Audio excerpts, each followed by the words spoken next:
I walked out of the courthouse with nothing but a manila envelope and the word pathetic still burning in my ear, the last thing my ex-wife hissed before she strutted away with my best friend and the $3.4 million house I spent 30 years building a life inside. I didn't shout or beg. I just stood there, feeling 30 years of sweat, sacrifice, and loyalty collapse in a single breath. That night, with nowhere left to go, I curled up in the front seat of my truck behind a lonely diner off Highway 22. I thought it was the worst moment of my life, until my phone rang at midnight. Before I tell you my complete story, please do 3 simple things: like the video so more people can hear this, comment where you are watching from, and subscribe. You won't want to miss what comes next. I'm Mark Caldwell, 51 years old, and before last year I believed the world was simple: work hard, be loyal, build a life with your hands and your heart. I spent 3 decades in construction, running crews, laying foundations, raising walls from nothing but lumber and sweat. I wasn't rich, but I was steady, and I thought steady meant secure. I thought a man who provided, who showed up, who kept his promises, earned a home that couldn't be taken from him. I grew up outside Millfield. My mother, Margaret, still lives in the house with the cracked steps and the front porch where she taught me what real pride looked like. She never cared for fancy things. A good life isn't measured by the shine, but by what stays standing, she used to say. I didn't fully understand that until everything I built fell apart. My daughter Emily is 23, sharp, stubborn, and the only reason I kept going some days. She grew up trailing behind me on job sites, learning how to sand boards, how to tighten bolts, how to believe in her own ability to build something real. She's got her mother's voice and my grit. She's the one thing from my past life that still feels pure. I met Rachel when we were teenagers. She had a smile that could stop anyone in their tracks. We married young, 21, with cheap flowers and borrowed chairs. We started with almost nothing, a 1-bedroom apartment, mismatched furniture, and dreams far larger than our bank account. She worked nights at a diner, studying nursing between shifts. I worked every job I could find, from roofing in the summer heat to hauling supplies on frigid mornings. Those were the years when love felt simple. When we celebrated finding $20 in an old jacket. When a small tax return felt like a miracle. When we sat on the porch eating sandwiches and talking about what we'd build one day. Success changes people, sometimes quietly, sometimes all at once. As the contracts grew and the money came in, I worked harder. I started my own crew. Word spread. One big municipal job changed everything and pushed us out of scraping by into a life I thought we'd only dreamed about. That's when I bought her the house, a classic brick manor in Fairfield County. 5 bedrooms, tall trees, an empty wine cellar, and a garden she promised she would fill with lavender. It cost $3.4 million. I paid most of it in cash. I thought I was giving her everything she deserved. I thought it would bring us back together. Instead, it was the beginning of the end. Rachel changed. Or maybe she simply revealed who she'd always wanted to be. Country club circles, upscale charity boards, perfectly styled hair, endless wine tastings, weekend galas. The woman who once brought me lemonade while I sanded down porch railings now talked more to donors than to me. She traded real conversations for rehearsed ones, traded quiet dinners for glamorous events, traded us for something shinier. I blamed myself at first. I thought if I worked harder, gave more, provided more, she'd smile at me again the way she used to. But while I was out building houses for strangers, mine was slowly collapsing behind me. And the crack that finally split it open was named Eddie Grant. Eddie had been my best friend since I was 20. We hunted together. Built decks together. Drank beer under the stars and talked about life like idiots who thought the world was theirs. When my father died, Eddie stood next to me at the funeral and held my mother's hand when I couldn't manage to. He was the last person I ever imagined would betray me. But betrayal never announces itself. It hides in plain sight. Rachel and Eddie began attending, planning meetings, together. Charity work. Events I was too tired to attend. Late nights. Inside jokes. I thought nothing of it, that's how blind a loyal man can be. Then came the Thursday that changed everything. I had left a job site in Syracuse early. My hands were still covered in dried sawdust. My back ached. But I'd bought Rachel her favorite cannoli from a bakery in White Plains and planned to surprise her, maybe reconnect, maybe talk like the people we used to be. A tiny, foolish hope. When I pulled into the driveway, I saw Eddie's truck parked near the garage. Not unusual, but something felt off. The air was too still. The house too quiet. I stepped inside. Walked past the kitchen. And then I heard it, a soft laugh drifting from upstairs. Her laugh. The same one she used to give me. I didn't sprint up the stairs. I climbed them one dreadful step at a time. And when I opened the bedroom door, there they were, not panicked, not scrambling, but sitting in the aftermath of something they didn't even bother to hide. Eddie grabbed for his shirt. Rachel calmly crossed her legs, brushed her hair aside, and said, "You're early." I walked out without a word. I sat in the garage on a stack of plywood until night fell, staring at nothing, hands numb, heart silent. She filed for divorce the next morning. The divorce moved faster than my mind could keep up. Rachel hired one of the sharpest attorneys in the state, a man named Donovan, with a smile like polished steel and a voice trained to sound reasonable while cutting you open. He twisted our life into a story where she was the victim and I was the cold, controlling workhorse who didn't know how to love. He used text messages from years ago, taken out of context, to paint me as distant. He dragged up old subcontractor disputes during the recession, twisting them into patterns. He subpoenaed financial records and made it look like I had been hiding assets. I remember sitting in the courtroom, fingers gripping the edge of my chair, listening to strangers dissect my life like it was some puzzle they needed to solve. Rachel never cried. She didn't even pretend to be hurt. She sat in a black dress with her hair pinned perfectly and her legs crossed as if the courtroom belonged to her. Every time she turned her head, it was with the cold confidence of someone who believed she had already won. My daughter Emily testified, trying to defend me, saying her mother had changed, not me. Rachel didn't even look at her. That moment hurt more than anything else. Watching my daughter realize her mother cared more about winning than about her own child was a wound I couldn't protect her from. 9 months. 9 long months of hearings, statements, accusations, distortions, and decisions made by people who knew nothing about us. When the ruling finally came down, it was like someone shutting a door on a life I had once believed was stable. The judge awarded Rachel the mansion, most of the savings, half the retirement, and spousal support on top of it. I walked away with my tools, my truck, and a small apartment I could barely stand to look at. When we walked out of the courthouse, she leaned in close enough that I could smell her expensive perfume, and whispered, "You're pathetic." It was the last thing she ever said to me as my wife. She didn't just want to win, she wanted to crush whatever part of me was still standing. I didn't go to the apartment. I couldn't. The white walls felt like a reminder of everything that had been ripped away. So I drove north with no destination. I pulled into a diner off Highway 22, parked behind it, and leaned back in the seat. I stared at the ceiling of my truck until my eyes blurred. That's when my phone rang. Unknown number. Midnight. I almost ignored it. I almost let it ring out, thinking it was probably some debt collector or court reminder. But something, instinct, fate, desperation, made me swipe and lift it to my ear. A calm voice with a European accent said, "Is this Mr. Caldwell?" I hesitated. "Who's calling?" "This is Simon Keller with Gallon Private Banking Group in Geneva. We've been trying to reach you for several years." I sat up straight. My heart started pounding. He continued, "Are you the nephew of Mr. Walter Hale?"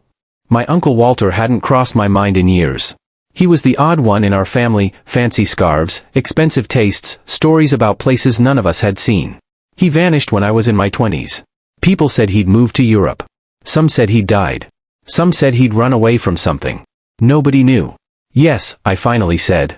"Walter was my uncle." The man paused, then said something that made my world tilt on its axis. "Mr. Caldwell, you are the listed beneficiary of a dormant account your uncle established. We were instructed not to contact you until a specific legal condition was met." "What condition?" I asked. "We were to wait until you were no longer legally bound by marriage." The words punched the air out of my lungs. It felt unreal, like a movie plot someone was reading to me. I forced myself to ask the next question. "What kind of account is this?" There was a long, quiet pause. "The current balance is $47,892,421.77. The phone nearly slipped out of my hand. I stared at the dashboard like the numbers might appear there again, just to prove I hadn't misheard. My throat was dry. My mind was blank. I don't understand," I managed. "Your uncle was a private investor," Simon said gently. "He moved his assets into a trust under us more than 15 years ago. The funds have grown steadily. His directive was clear, the inheritance could only be released when your marital status changed." My hands trembled. I felt the kind of dizziness you get when you stand up too fast. "And why wait until I wasn't married?" Simon replied, he included a note in the file. He said, and I quote, "Mark must free himself before he remembers who he is." I had to sit there for a full minute before I could speak. My uncle, who had disappeared 2 decades earlier, had somehow predicted the collapse of my marriage and left me a fortune that could rebuild my entire life. Simon continued, "We require you to come to Geneva for identity verification and document processing. All travel and accommodations will be arranged by us." The funds can then be transferred anywhere you choose. I told him I needed time. He understood. He gave me his direct line. After the call, I just sat there in the dark truck cab, staring at the dim glow of the diner sign through the windshield. For the first time in months, I didn't feel broken. I didn't even feel shocked.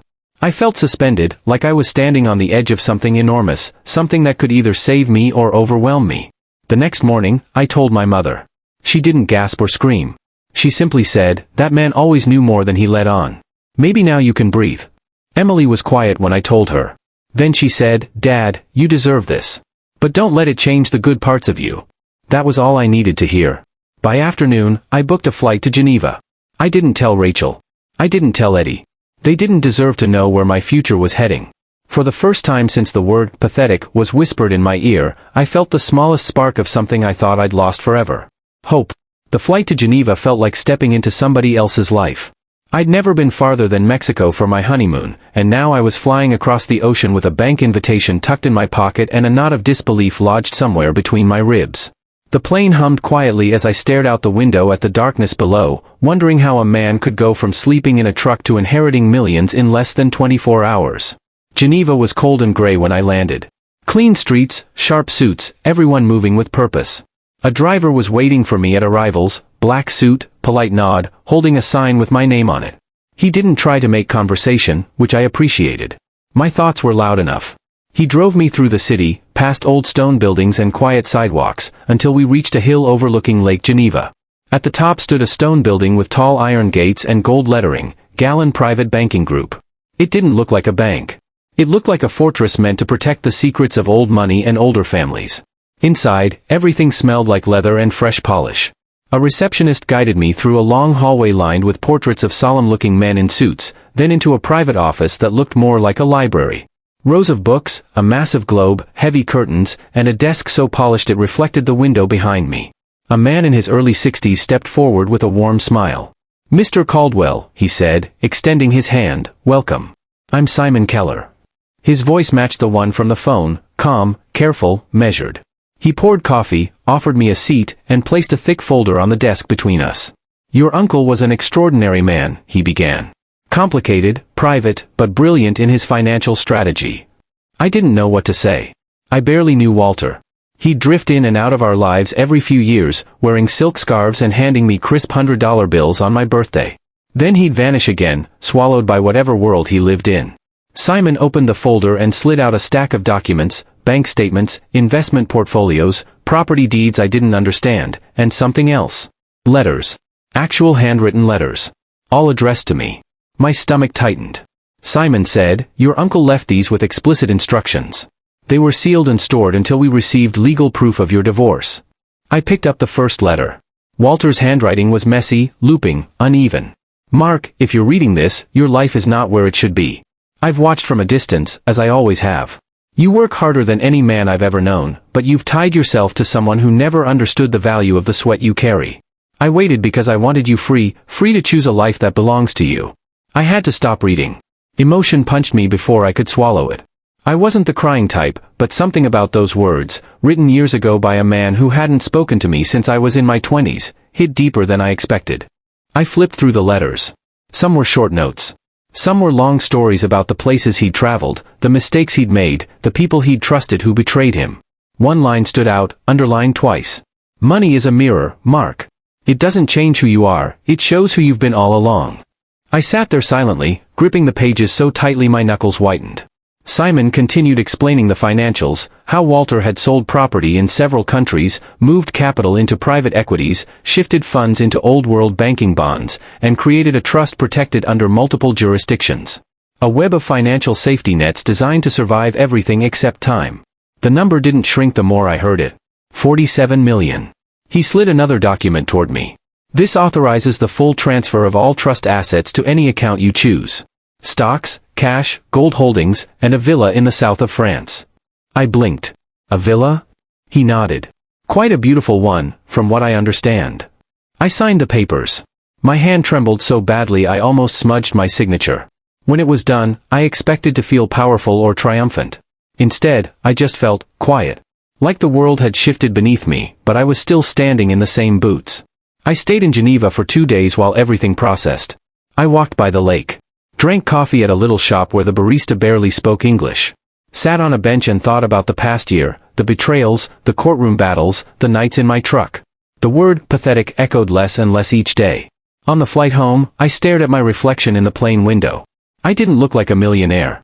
I looked like a tired man who'd survived something he hadn't even realized was killing him.